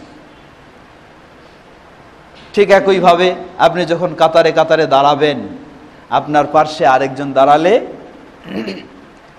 সে ছোট হোক আর অশিক্ষিত হোক, নিয়ম হলো আল্লাহ রাসূল সাল্লাল্লাহু আলাইহি ওয়াসাল্লাম বললেন যে একজন মুসল্লি আরেকজন মুসল্লির জামাতের সময় কি করবে, পায়ে পায়ে পা এবং কাঁধে কাঁধ মিলাবে। শুধু পায়ে পা নয়, পায়ে পা এবং কাঁধে কাঁধ মিলাবে। কিন্তু আফসোস করে বলতে হয়, আমাদের সমাজে আবার কিছু ভাইদের কাছে পায়ে পা লাগাতে গেলে কি হয়ে যায়। ইসলাম আদব শিক্ষা দিল যে তোমাকে দাঁড়ালে পায়ে পা লাগাতে হবে, ইসলামে আদব শিক্ষা দিল, আর তারা বলেন এটা নাকি বেয়াদবি হয়ে যায়। নাউজুবিল্লাহ। আশ্চর্য কথা, ইসলাম যে আদব শিক্ষা দেয় এটাকে যারা বেয়াদবি বলে, তাহলে তাদের ইসলামটা কি? তাদের ইসলামটা কি? আসলে তাদের ইসলামটা, কমপক্ষে এই মাসআলার ক্ষেত্রে বলবো, এই মাসআলার ক্ষেত্রে তাদের ইসলামটা গজামিল ও মন গড়া ছাড়া কিছুই নয়। কারণ তাদের বই পুস্তকেও এমন কোনো দলিল পাবেন না, বা এমন কোনো বিজ্ঞজন, ইমাম আবু হানিফা রাহিমাহুল্লাহ বলেন বা আরো কোনো বিজ্ঞ ইমাম বলেন, তারা এই ধরনের কোনো ফতোয়া দেননি যে তোমাদের কাতারে দাঁড়ানোর সময় উভয়ের মাঝে ফাঁকা করে দাঁড়াতে হবে, কারো পায়ে লাগানো যাবে না, এমন কোনো ফতোয়াও দেননি। দলিল তো দূরের কথা, এমনি তাদের মৌখিক কথাও নাই। তাহলে কোন ভিত্তিতে আজকে এই সমাজে এই কথাটা প্রচলিত রয়েছে যে একজন মুসল্লির আরেকজন মুসল্লি পায়ে লাগলে বেয়াদবি হয়ে যায়? আল্লাহ রাসূল সাল্লাল্লাহু আলাইহি ওয়াসাল্লাম বললেন, না লাগালে কি হবে? না লাগালেই বেয়াদবি হয়ে যাবে। আর তারা বললেন লাগালে বেয়াদবি হয়ে যায়। যেটা যেন আল্লাহ রাসূল সাল্লাল্লাহু আলাইহি ওয়াসাল্লামের স্পষ্ট বিধানের বিরোধিতা করা ছাড়া আর কিছুই নয়। আল্লাহ সুবহানাহু ওয়া তাআলা তাদেরকে সঠিকভাবে বুঝার ও সঠিক পথের হেদায়েত দান করুন। যেন রাসূলের সুন্নাহকেই সকলে, আমরাও যেন রাসূলের সুন্নাহকেই সুন্নাহ হিসেবে মেনে নিতে পারি। আল্লাহ আমাদের সকলকে সে তৌফিক দান করুন। সুতরাং দেখুন, ইসলাম কিভাবে একজন আরেকজনের সাথে সম্পর্ককে এত গভীরভাবে গড়ে দিয়েছে। সুতরাং ইমাম বুখারী রাহিমাহুল্লাহ এই হাদিস দিয়েও প্রমাণ করতে চাচ্ছেন, আপনি আরেকজনকে নিজের জন্য যে ভালোবাসছেন যতটুকু, আরেকজনের জন্য কি হুবহু সেটুকুই ভালোবাসতে পারলেন কি না। যদি পূর্ণভাবে পেরেছেন তাহলে এই ক্ষেত্রে আপনি ইমানের পূর্ণ মাত্রায়, পূর্ণ পর্যায়ে পৌঁছেছেন, আলহামদুলিল্লাহ। আর যদি পারেননি তাহলে অবশ্যই কি হয়েছে, আপনার ইমান সেই ক্ষেত্রে ফুলফিল এখনো হয়নি। আল্লাহ সুবহানাহু ওয়া তাআলা আমরা পরস্পরে এক মুমিন আরেক মুমিনের সাথে যেন এই ধরনের ইমানি ভালোবাসা স্থাপন করতে পারি, আল্লাহ আমাদের সে তৌফিক দান করুন।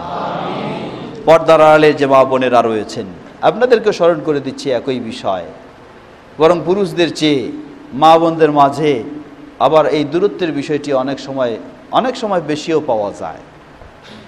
মা বোনদেরও চিন্তা করা দরকার। যেটা বলি আমরা, মা বোনদের কারণে অনেক সময় ইমানি সম্পর্ক তো দূরের কথা, রক্তীয় সম্পর্ক, আত্মীয়তার সম্পর্কও ছিন্ন হয়ে যায় মা বোনদের কারণে অনেক সময়।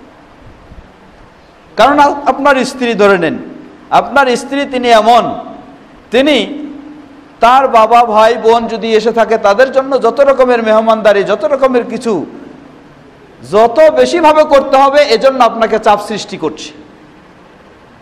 আপনার সামর্থ্য না থাকলেও আপনাকে প্রস্তুত করে দিতে হবে, যেহেতু তার বাবা এসেছে, তার মা এসেছে, তার বোন, তার ভাই এসেছে। কিন্তু সেই মেহমানগুলির চেয়ে আপনার কাছে বেশি অধিকার রেখে থাকে আপনার বাবা মা বা আপনার ভাই বোন। তারা যখন আসে, আপনার স্ত্রী সেটা যেন আপনি তাদেরকে ভালোভাবে মেহমানদারি করবেন এটা মেনে নিতে পারছে না, এটা মেনে নিতে পারছে না। আমরা বলবো যে এমন বোন, তার মাঝে ইমানের যথেষ্ট ঘাটতি রয়েছে।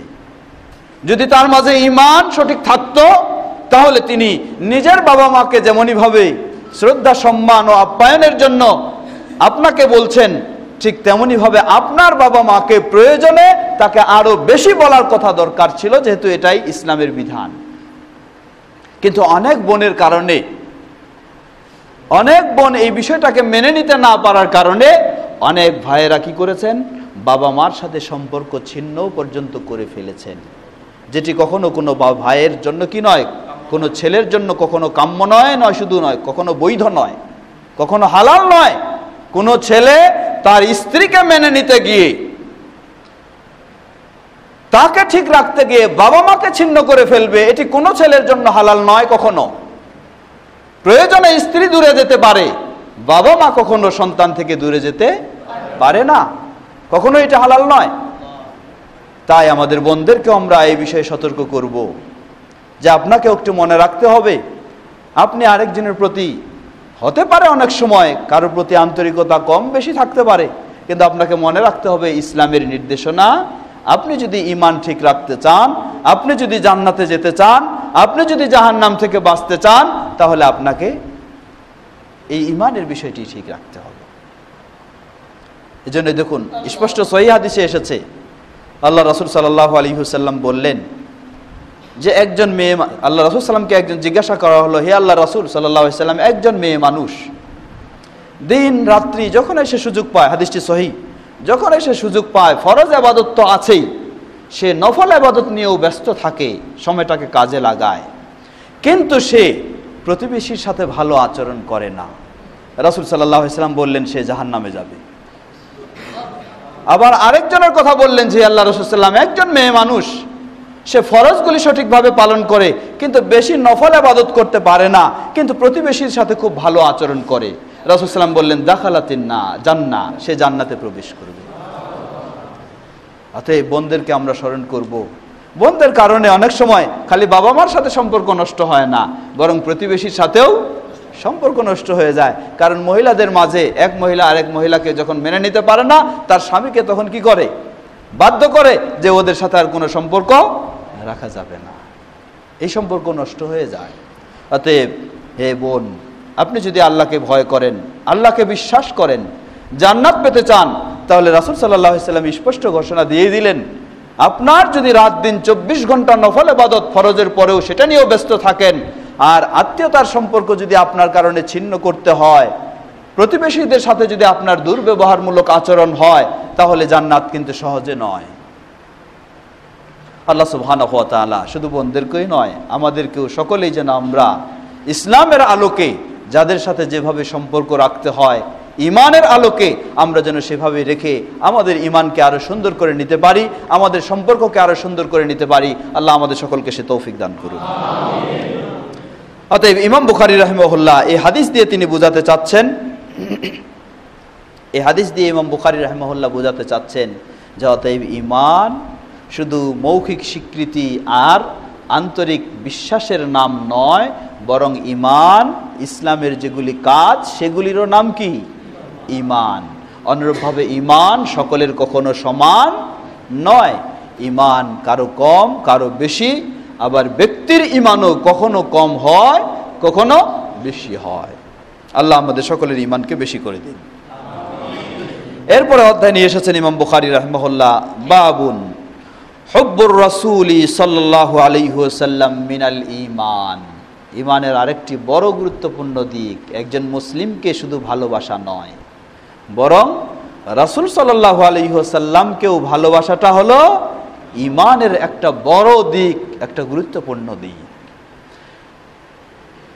ইমাম বুখারী রাহিমাহুল্লাহ এখানে হাদিস নিয়ে এসেছেন যে হাদিসটি সুপ্রসিদ্ধ, আমরা সকলেই কম বেশি জানি।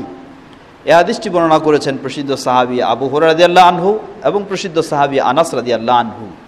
তবে আনাস রাদিয়াল্লাহু আনহুর হাদিসটি হচ্ছে পরিপূর্ণ, দুটি বুখারীতে এসেছে। রাসূল সাল্লাল্লাহু আলাইহি ওয়াসাল্লাম বলেন, ফাওয়াল্লাযী নাফসি বিয়াদিহি লা ইউমিনু আহাদুকুম হাত্তা আকুনা আহাব্বা ইলাইহি মিন ওয়ালিদিহি ওয়া ওয়ালাদিহি। সেই সত্তার কসম করে বলছি যার হাতে আমার প্রাণ, লা ইউমিনু আহাদুকুম, তোমাদের মাঝে কেউ ঈমানদার হতে পারে না, হাত্তা আকুনা আহাব্বা ইলাইহি মিন ওয়ালিদিহি ওয়া ওয়ালাদিহি, যতক্ষণ না আমি তার কাছে তার শ্রদ্ধার পাত্র পিতামাতার চেয়ে এবং স্নেহের পাত্র সন্তানের চেয়েও যতক্ষণ না তার কাছে বেশি ভালোবাসার পাত্র আমি হতে পারি, ততক্ষণ পর্যন্ত তোমাদের কেউ ঈমানদার হতে পারে না। অন্য আরেক হাদিসে একই হাদিস অন্য সাহাবী বর্ণনা করছেন, যেটি আনাস রাদিয়াল্লাহু আনহু বর্ণনা করছেন। নবী সাল্লাল্লাহু আলাইহি সাল্লাম এখানে আরেকটি শব্দ এসেছে বেশি, বলেন যে লা ইউমিনু আহাদুকুম হাত্তা আকুনা আহাব্বা ইলাইহি মিন ওয়ালিদিহি ওয়া ওয়ালাদিহি ওয়ান নাসি আজমাইন। তোমাদের মাঝে কেউ কখনো ঈমানদার হতে পারে না যতক্ষণ না আমি তার কাছে তার শ্রদ্ধার পাত্র বাবা মার চেয়ে এবং স্নেহের পাত্র সন্তানের চেয়ে, এমনকি সমগ্র বিশ্বের সকল মানুষের চেয়ে আমি তার কাছে যতক্ষণ না অধিক প্রিয় পাত্র হতে পারি, ততক্ষণ পর্যন্ত সে ঈমানদার হতে পারে না। রাসূল সাল্লাল্লাহু আলাইহি ওয়াসাল্লামের সাহাবী যারা ছিলেন, প্রসিদ্ধ সাহাবী, সহিহ বর্ণনায় এসেছে, ওমর রাদিয়াল্লাহু তাআলা আনহু, তিনি রাসূল সাল্লাল্লাহু আলাইহি ওয়াসাল্লামকে একদিন বলে বসলেন, হে আল্লাহর রাসূল সাল্লাল্লাহু আলাইহি ওয়াসাল্লাম, ইন্নাকা লা আহাব্বু ইলাইয়া মিন কুল্লি শাইইন ইল্লা মিন নাফসি। আপনি আমার কাছে পৃথিবীর সব কিছুর চেয়ে আমার কাছে প্রিয়, তবে আমার নিজের আত্মার চেয়ে এখনো করতে পারিনি, আমার নিজের আত্মা ব্যতীত সব কিছুর চেয়ে আপনি আমার কাছে প্রিয়। রাসূল সাল্লাল্লাহু আলাইহি ওয়াসাল্লাম বললেন, হে ওমর, এখনো তুমি ঈমানদার হতে পারোনি। ওমর রাদিয়াল্লাহু আনহু সাথে সাথে তার বক্তব্যকে পরিবর্তন করে বললেন, হে আল্লাহর রাসূল সাল্লাল্লাহু আলাইহি ওয়াসাল্লাম, জেনে রাখুন, ফাইন্নাকা আল-আন ওয়াল্লাহি আহাব্বু ইলাইয়া মিন নাফসি। এখন আমি স্বীকৃতি দিচ্ছি, আল্লাহর কসম করে বলছি, আপনি আমার কাছে পৃথিবীর সব কিছুর চেয়ে তো অবশ্যই, এমনকি আমার নিজের চেয়েও আপনি আমার কাছে সবচেয়ে বেশি প্রিয়। রাসূল সাল্লাল্লাহু আলাইহি ওয়াসাল্লাম বললেন, ফাকালা আল আন ইয়া ওমর, হে ওমর, এখন তুমি মুমিন হতে পেরেছো। আল্লাহ, এখন তুমি মুমিন হতে পেরেছো। তাহলে দেখুন ওমর রাদিয়াল্লাহু তাআলা আনহু, তাদের অবস্থা আর আমাদের অবস্থা কোন পর্যায়ে। এখন আরেকটি বিষয় আছে জানার, সেটি হচ্ছে আমরা আজকে তো অনেকেই রাসূল সাল্লাল্লাহু আলাইহি সাল্লামকে খুব প্রিয় বলেও গ্রহণ করেছি, এমনকি প্রিয় বলে গ্রহণ করতে করতে নিজেদেরকে আশেকে রাসূল বলেও নিজেদের পরিচয় দিয়ে ফেলেছি। নিজেদেরকে আশেকে রাসূল মানে রাসূলের প্রেমিকও বানায় ফেলেছি। এতই আশেকে রাসূল হয়ে গেলাম যার কারণে রাসূলের সুন্নাহ অনুসরণ বাদ দিয়ে ঈদে মিলাদুন্নবী পালন না করলে আর ইসলাম ঠিক থাকে না। এই আশেকে রাসূল হয়ে গেলাম। এটি হলো সম্পূর্ণ মিথ্যা ভালোবাসা। এটি হলো সম্পূর্ণ মিথ্যা ভালোবাসা। কারণ এই ব্যক্তিকে যদি বলেন যে দাবি করছে আমি আশেকে রাসূল, রাসূলের সবচেয়ে আমি একেবারে গভীর প্রেমে প্রেমিক হয়ে গেছি, তাকেই যদি জিজ্ঞাসা করেন যে আপনি দৈনিক 5 ওয়াক্ত সালাত আদায় করছেন, রাসূল সাল্লাল্লাহু আলাইহি ওয়াসাল্লামের প্রকৃত সুন্নাহ অনুযায়ী কি আপনি সালাত আদায় করছেন, তিনি জবাব দিয়ে ফেলবেন। অথবা তাকে যদি বলেন যে পৃথিবীর সকলেই এক বাক্যে স্বীকৃতি দিয়েছে সবচেয়ে নির্ভেজাল এবং বিশুদ্ধ হলো কোরআনের পরে কোনটা, সহিহুল বুখারীর হাদিস, এখানে পাওয়া যাচ্ছে যে রাসূল সাল্লাল্লাহু আলাইহি ওয়াসাল্লাম তিনি রুকুর পূর্বে ও পরে এইভাবে রফউল ইয়াদাইন দুটি হাতকে উত্তোলন করেছেন, আপনি আপনার সালাতে এটি কেন পালন করছেন না, তিনি আপনাকে জবাব দিয়ে ফেলবেন যে এটি আমার মাযহাবে নাই।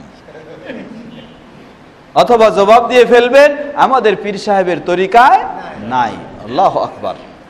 দাবি করছে সে নাকি আশেকে রাসূল, আবার রাসূলের হাদিস তার কাছে পেশ করার পরে সে বলে যে এটা আমার মাযহাবে নাই, আমার তরিকায় নাই।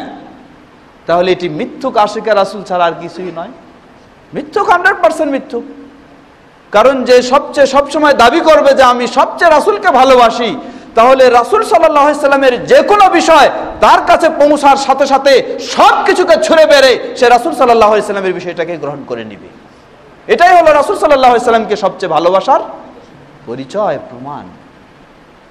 দেখুন সেই সাহাবী, যে সাহাবী তিনি কিভাবে রাসূল সাল্লাল্লাহু আলাইহি সাল্লামকে ভালোবেসেছেন।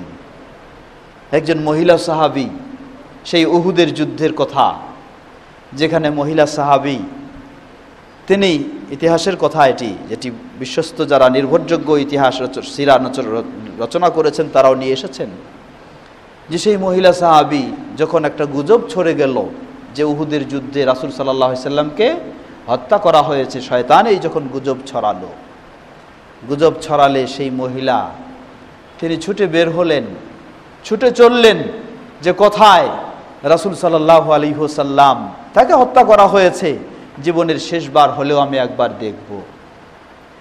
প্রতিমধ্যে তাকে সংবাদ দেওয়া হলো, তুমি কোথায় ছুটে চলেছ, তুমি কি খবর পাওনি এই যুদ্ধে তোমার স্বামী অংশগ্রহণ করেছিল, তিনি শাহাদাত বরণ করেছেন। আল্লাহু আকবার। স্বামী অংশগ্রহণ করেছিল, শাহাদাত বরণ করেছেন। তিনি বললেন যে আলহামদুলিল্লাহ, স্বামী অংশগ্রহণ করেছে, শাহাদাত বরণ করেছে, আলহামদুলিল্লাহ, অসুবিধা নেই, কিন্তু কোথায় রাসূল সাল্লাল্লাহু আলাইহি ওয়াসাল্লাম। আবার সংবাদ দেওয়া হলো এই যুদ্ধে তোমার বাবা অংশগ্রহণ করেছিলেন যোদ্ধা হিসাবে, তিনি শাহাদাত বরণ করেছেন, তুমি কোথায় ছুটে চলছো, এই সংবাদ কি পাওনি? তিনি বললেন যে আমার বাবা অংশগ্রহণ করেছিলেন, শাহাদাত বরণ করেছেন, আলহামদুলিল্লাহ, কিন্তু রাসূল সাল্লাল্লাহু আলাইহি ওয়াসাল্লাম কোথায়? বলা হলো তোমার সন্তানও এই যুদ্ধে অংশগ্রহণ করেছে, সেও শাহাদাত বরণ করেছে, তুমি কি এই সংবাদ পাওনি? তিনি বললেন যে আমার সন্তানও শাহাদাত বরণ করেছে, আলহামদুলিল্লাহ, কিন্তু কোথায় রাসূল সাল্লাল্লাহু আলাইহি ওয়াসাল্লাম? ছুটে চললেন উহুদের ময়দানে, সেখানে গিয়ে পৌঁছলেন। পৌঁছার পরে দেখলেন যে কোথায় আল্লাহ রাসূল সাল্লাম, গিয়ে কাছে গিয়ে রাসূল সাল্লাল্লাহু আলাইহি ওয়াসাল্লামকে দেখার পরে বললেন, হে আল্লাহর রাসূল সাল্লাল্লাহু আলাইহি ওয়াসাল্লাম, আপনাকে পাওয়ার পরে, আপনি জীবিত রয়েছেন এটা জানার পরে আমার যত ধরনের বিপদ ছিল সবগুলি হালকা হয়ে গেছে, সব আমার কাছে আর কোনো বিপদ বলে আমি মনে করছি না, আপনি বেঁচে রয়েছেন, আলহামদুলিল্লাহ। কি তাদের ঈমান ছিল! বাস্তবেই তারা কি করেছিলেন? আল্লাহ রাসূল সাল্লাল্লাহু আলাইহি ওয়াসাল্লাম যেটা বলেছেন যে শ্রদ্ধার পাত্র বাবা মার চেয়েও, স্নেহের পাত্র সন্তানের চেয়েও, এমনকি বিশ্বের সকল মানুষের চেয়ে যতক্ষণ না মুহাম্মদ সাল্লাল্লাহু আলাইহি ওয়াসাল্লামকে কেউ প্রিয় পাত্র হিসাবে গ্রহণ করে নিতে পারবে না, ততক্ষণ পর্যন্ত তার পক্ষে ঈমানদার হওয়া সম্ভব নয়। সাহাবায়ে কেরামদের মাঝে এই ছিল ঈমান। বাস্তবেই তারা এই পর্যায়ে পৌঁছার সৌভাগ্য লাভ করেছিলেন। এজন্য সেও ওই শুনুন, যেটি সহিহ বুখারীতে স্পষ্টভাবে এসেছে, যার মর্যাদা হলো কি গাসিলুল মালাইকা, যাকে বলা হয়, যার গোসল ফরজ হওয়ার কারণে পৃথিবীর কোনো মানুষ নয়, আল্লাহ সুবহানাহু ওয়া তাআলার ফেরেশতারা তাকে ফরজ গোসল করালেন। সেই সাহাবীর মর্যাদাটা কেন, এই কি কারণে? সেই সাহাবী তিনি তার নতুন দাম্পত্য জীবন, সেই নতুন জীবনে তার স্ত্রীর সাথে রাত্রি যাপন করছিলেন। এই মুহূর্তে যখন এই রাসূল সাল্লাল্লাহু আলাইহি সাল্লামের পক্ষ থেকে নির্দেশ এসে গেছে বের হতে হবে, কোনো আর অপেক্ষা করতে পারেননি। রাসূল সাল্লাল্লাহু আলাইহি সাল্লামের নির্দেশ, আর আমি আনন্দ বিনোদনে থাকব, হতে পারে না। এমনকি গোসল করার মতো তিনি সুযোগ পাননি, ছুটে চলেছেন রাসূল সাল্লামের নির্দেশে, উপস্থিত হয়ে গেছেন। যুদ্ধে অংশগ্রহণ করে তিনি সেখানে শাহাদাত বরণ করলেন। কিন্তু তার এই ঘরের খবর একমাত্র আল্লাহ সুবহানাহু ওয়া তাআলা ছাড়া বাইরের আর কেউ জানেন না যে তিনি পবিত্র ছিলেন না অপবিত্র ছিলেন, গোসল ফরজ ছিল। আল্লাহ সুবহানাহু ওয়া তাআলা রাসূল সাল্লাল্লাহু আলাইহি ওয়াসাল্লামের আহ্বানে, নির্দেশে সব কিছুকে বর্জন করে এভাবে সাড়া দেওয়ার কারণেই তাকে সেই তার ফেরেশতা দিয়ে আল্লাহ রাব্বুল আলামিন তাকে গোসল করালেন। তারাই ছিলেন বাস্তব রাসূল সাল্লাল্লাহু আলাইহি সাল্লামকে সবচেয়ে কি করেছেন, ভালোবেসেছেন। আর ভালোবাসা শুধু মৌখিক গল্প গুজবের মাধ্যমে নয়, মৌখিক দাবির মাধ্যমে নয়, এই ভালোবাসা ছিল অন্তর দিয়ে, এই ভালোবাসা ছিল অন্তর দিয়ে। রাসূল সাল্লাল্লাহু আলাইহি ওয়াসাল্লামের কোনো নির্দেশ, কোনো আদেশ এসে গেলে আর কোনো অপেক্ষা নেই। বাবা মার শ্রদ্ধা সম্মান সেবা অবশ্যই করতে হবে, কিন্তু রাসূল সাল্লাল্লাহু আলাইহি সাল্লামের নির্দেশ এসে গেলে সেটার উপরে প্রাধান্য দেওয়ার সুযোগ নেই। সন্তানকে অবশ্যই ভালোবাসতে হবে, অবশ্যই স্নেহ করতে হবে, সন্তানের অধিকার অবশ্যই দিতে হবে, কিন্তু সন্তানকে কখনো রাসূল সাল্লাল্লাহু আলাইহি সাল্লামের ঊর্ধ্বে প্রাধান্য দিতে পারি না। স্ত্রীকে অবশ্যই স্নেহ করতে হবে, অবশ্যই স্ত্রীকে ভালোবাসতে হবে, কারণ আল্লাহ সুবহানাহু ওয়া তাআলা বলেন, হুন্না লিবাসুল লাকুম ওয়া আনতুম লিবাসুল লাহুন্না। হুন্না লিবাসুল লাকুম, এই স্ত্রীরা তোমাদের জন্য বস্ত্র স্বরূপ, ওয়া আনতুম লিবাসুল লাহুন্না, তোমরা হচ্ছে তোমাদের স্ত্রীদের বস্ত্র স্বরূপ। আল্লাহ সুবহানাহু ওয়া তাআলা কত গভীর সম্পর্ক তৈরি করে দিয়েছেন। কিন্তু এই স্ত্রীকে এত গভীর হলেও কোন স্ত্রীকে রাসূল সাল্লাল্লাহু আলাইহি সাল্লামের ঊর্ধ্বে কখনো প্রাধান্য দেওয়া যাবে না পুরুষের জন্য। ঠিক তেমনি ভাবে একজন মেয়ে মানুষের ক্ষেত্রেও তার স্বামী যতই তার প্রিয় হোক, যতই তার কাছের মানুষ হোক, রাসূল সাল্লাল্লাহু আলাইহি সাল্লামের ঊর্ধ্বে স্বামীকেও প্রাধান্য দেওয়া যাবে না। কিন্তু আজকে আফসোস করে বলতে হয়, অনেক ভাইদেরকে বললে তারা বলেন যে আসলেই আমি তো চাই রাসূল সাল্লাল্লাহু আলাইহি সাল্লামের সুন্নাহ অনুযায়ী দাড়ি রাখতে, কিন্তু আমার স্ত্রীকে মানাইতে পারছি না। নাউজুবিল্লাহ। বলে যে আমি তো রাখতে চাই, কিন্তু আমার স্ত্রীকে মানাইতে পারছি না, মানে আমার স্ত্রী রাজি না, আমাকে এখনো ছাড় দিচ্ছে না। স্ত্রীর ছাড়পত্র পেলে তারপর রাসূলের সুন্নাহ অনুযায়ী আমল করার চিন্তা করব। নাউজুবিল্লাহ। এটি কোনো মুসলিমের কথা হতে পারে?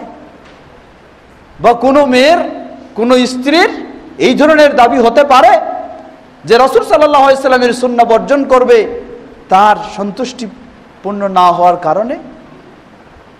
ঠিক অনুরূপভাবে কোনো পুরুষও কখনো তার স্ত্রীর ক্ষেত্রেও বলতে পারে না যে তুমি একটু বাইরে খোলামেলা চলো। এক বোন খুব দুঃখ প্রকাশ করেই কিছু পরামর্শ চাইলো যে কি করতে পারি, কি সমস্যা। বলে যে দেখুন, আমি পরিপূর্ণ দিনের উপর চলতে চাই, কিন্তু আমার স্বামী আমাকে অনেক সময় আমার কাছে যেগুলি সে আশা করে, সেই আশাটা কি, আমি যেন তার বন্ধুদের সাথেও একটু হেলো হেলো করি, তার বন্ধুদের সাথেও একটু আমি খোলামেলা সামনে আসি, আমার স্বামী এটা ছাড়া মেনে নিতে পারছে না, বা যতই আমি এটাই করি তত সে এটাতে সে রাজি নয়। আমাকে সে খুব ভালো জানে, কিন্তু আমার কাছে সে এটা পেতে চায়। কোনো মুসলিম স্বামীর, কোনো মুসলিম পুরুষের কখনো এটি তার জন্য বৈধ নয়, যেটা আল্লাহ রাসূল সাল্লাল্লাহু আলাইহি সাল্লাম হারাম করে দিয়েছেন। রাসূল সাল্লাল্লাহু আলাইহি সাল্লাম হারাম করলেন আপনার নিজের ভাই, ওয়ালহামু কাল মাউত, বললেন যে একজন মেয়ে মানুষের জন্য তার দেবর বলা হয় কি, স্বামীর ভাই, এটা হলো এই স্ত্রীর জন্য, আপনার স্ত্রীর জন্য এটা হলো মৃত্যু সমতুল্য, আল্লাহ রাসূল সাল্লাম বললেন। তাহলে আপনার নিজের ভাই হওয়া সত্ত্বেও তার জন্য যদি ইসলাম আপনার স্ত্রীর সাথে সাক্ষাৎ, উঠা বসা, চলাফেরাটাকে এইভাবে হারাম করে দেয়, তাহলে আপনার বন্ধু তো অনেক দূরের কথা, সুতরাং মেয়েদেরকেও যেমন মনে রাখতে হবে যে ইসলামের যে কোনো বিষয়, রাসূল সাল্লাল্লাহু আলাইহি সাল্লামের যে কোনো নির্দেশ নিষেধ লঙ্ঘন করার ক্ষেত্রে কোনো মেয়ে যেন কখনো প্রতিবন্ধকতা না হয়, সে যেন বাধা না হয়ে যায়। ঠিক কোনো পুরুষও যেন কোনো মেয়ের ক্ষেত্রে রাসূল সাল্লাল্লাহু আলাইহি ওয়াসাল্লামের নির্দেশ নিষেধ মানার ক্ষেত্রে কোনো পুরুষও যেন প্রতিবন্ধক না হয়, বাধা সৃষ্টি না হয়। সম্মানিত সুধীবৃন্দ, এশার সালাত কয়টায়? এশার আজান কয়টায়? জি, 8:45 আজান। আচ্ছা, তো রাসূল সাল্লাল্লাহু আলাইহি ওয়াসাল্লাম এর ভালোবাসা এটি শুধু মুখে দাবি করলে যথেষ্ট নয়। এজন্যই বলা হয় যে রাসূল সাল্লাল্লাহু আলাইহি ওয়াসাল্লামের ভালোবাসা, এই দাবির সহজ পরীক্ষা হলো রাসূল সাল্লাল্লাহু আলাইহি ওয়াসাল্লামকে কতটুকু আপনি বাস্তবে অনুসরণ করছেন। বাস্তবে আপনি যতটুকু অনুসরণ করেন ততটুকুই আপনি রাসূল সাল্লাল্লাহু আলাইহি ওয়াসাল্লামকে ভালোবাসেন। আর যদি বাস্তবে আপনি অনুসরণ করতে পারেননি, তাহলে প্রকৃতপক্ষে এটি শুধু আপনার মৌখিক ভালোবাসা, মিথ্যা দাবি। এটা প্রকৃতপক্ষে আপনি রাসূল সাল্লাল্লাহু আলাইহি ওয়াসাল্লামকে ভালোবাসতে পারেননি। রাসূল সাল্লাল্লাহু আলাইহি ওয়াসাল্লামের প্রকৃত ভালোবাসার নজির, দৃষ্টান্ত পৃথিবীর বুকে উপস্থাপন করেছেন রাসূল সাল্লাল্লাহু আলাইহি ওয়াসাল্লামের সাহাবায়ে কেরামগণ। হতে পারে নর, হতে পারে নারী, পুরুষ মহিলা সকল সাহাবী, তারা বাস্তবে এই দৃষ্টান্ত উপস্থাপন করেছেন। আমাদের অনুসরণীয় ব্যক্তি হচ্ছেন তারাই, আমরা শিক্ষা গ্রহণ করব তাদের কাছ থেকেই। সুতরাং আমরা যেন প্রকৃতপক্ষে রাসূল সাল্লাল্লাহু আলাইহি ওয়াসাল্লাম এর ভালোবাসা আমাদের মাঝে নিয়ে আসতে পারি, আর সেই ভালোবাসা হবে বাস্তব রাসূল সাল্লাল্লাহু আলাইহি ওয়াসাল্লামের অনুসরণের মাধ্যমে, শুধু মৌখিক দাবির মাধ্যমে নয়। সেটা কিভাবে? সেটা হচ্ছে আকীদা বিশ্বাসের ক্ষেত্রে, সেটা হচ্ছে আমলের ক্ষেত্রে, সেটা হচ্ছে জীবনের সর্বক্ষেত্রে রাসূল সাল্লাল্লাহু আলাইহি ওয়াসাল্লাম যেই দিনকে নিয়ে এসেছেন সেই দিনকে প্রাধান্য দেওয়ার ক্ষেত্রে। আপনি বলছেন যে আমি রাসূল সাল্লামের খুব ভালোবাসি, আর সেই নরমালি জিনিস যেগুলি, সেগুলি আপনি খুব সুন্দরভাবে পালন করতেছেন।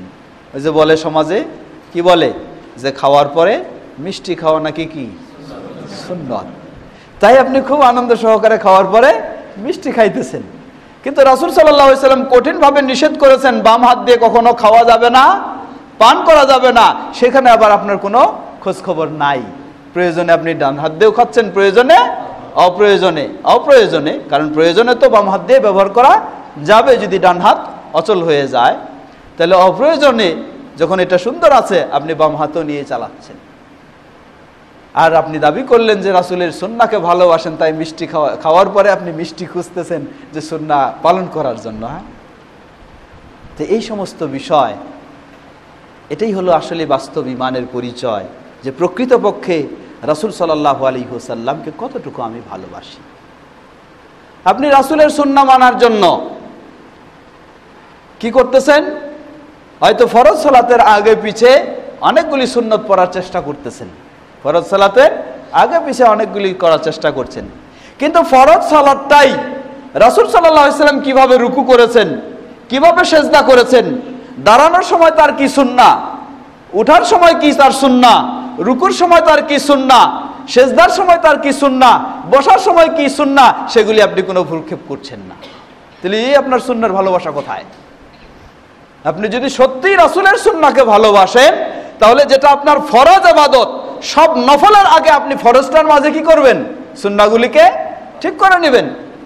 নফল পরে আপনার যেটা ফরজ, এটার মাঝে আপনি আগে রাসূলের সুন্নাহগুলিকে ঠিক করে নেবেন। এখানে আপনি গুরুত্ব দিচ্ছেন না, আর আগে পিছে 2-4 রাকাত সুন্নাহ নিয়ে আপনি মনে করছেন যে খুবই রাসূলের সুন্নাহর প্রতি আপনি শ্রদ্ধা প্রদর্শন করছেন, খুবই গুরুত্ব দিচ্ছেন।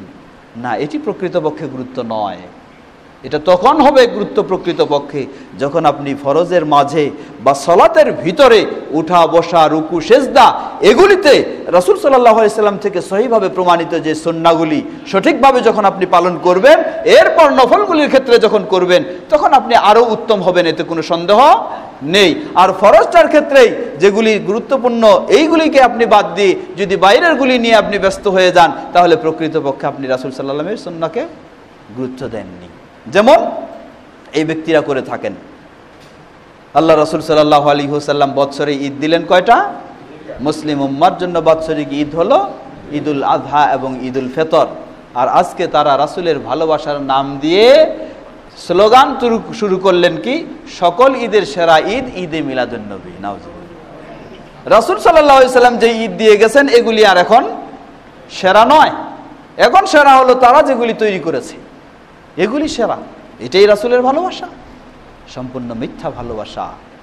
এজন্য কবি বলছেন, আরবি কবি, লাউ কুনতা সাদিকান ফি হুব্বিকা লাউ কুনতা সাদিকান লা আতাতাহু ইন্নাল মুহিব্বা লিমান ইউহিব্বু ইউতিউ। যদি তুমি সত্যি তোমার ভালোবাসার দাবিতে একজন সত্যবাদী হয়ে থাকো, তাহলে লা আতাতাহু, তুমি তার অনুসরণ করে চলবে বাস্তবেই। কারণ ইন্নাল মুহিব্বা লিমান ইউহিব্বু মুতিউ, যে যাকে ভালোবাসে বলে দাবি করে, সে তাকে কখনো অসন্তুষ্ট রাখতে চায় না। সবসময় তার সন্তুষ্টের জন্য সে যেটা চায় সেটাই করতে চায়, সেটাই অনুসরণ করে। তো প্রকৃত ভালোবাসা হচ্ছে রাসূল সাল্লাল্লাহু আলাইহি ওয়াসাল্লাম যেটাতে সন্তুষ্ট হবেন সেই কাজটি আপনি করবেন। আর রাসূল সাল্লাল্লাহু